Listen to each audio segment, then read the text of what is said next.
राज्य में रेकर्ड भांगुछि ताती पश्चिम 44 राजधानी 41 पार आसंता 30 तारीख जाए जारी रहिबो असह्य ग्रीष्म प्रवाह गरम रे लोके कलबल।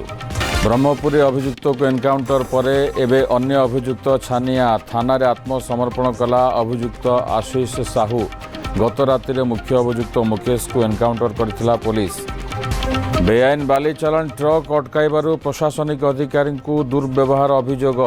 सत्यवादी अतिरिक्त तहसिलदार और आरआई को दुर्व्यवहार घटना 4 जन को अटक रखी पुलिस पचरा उचरा। आज चढ़ाऊ बेले 5 बेआईन बाली बोझे हाइवा जबत। बालेश्वर बालीघाट श्मशान पलटि मोनांक बासस्थली मुंड गुंजिबा को घर नाही। स्वामी मृत्यु पर मानसिक भारसाम्य हराई बेसहारा भावे मशाणी रे बीतुछि जीवन।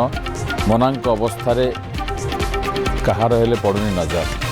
एवं आज चली श्रीमंदिर भितर रत्न भंडार गणति मणति। सरकार एसओपी अनुଯାयी गणति कार्य चलता कहले श्रीमंदिर मुख्य प्रशासक। सेपटे रथ खलारे द्रुत गति आगे चली 3 रथर निर्माण काम।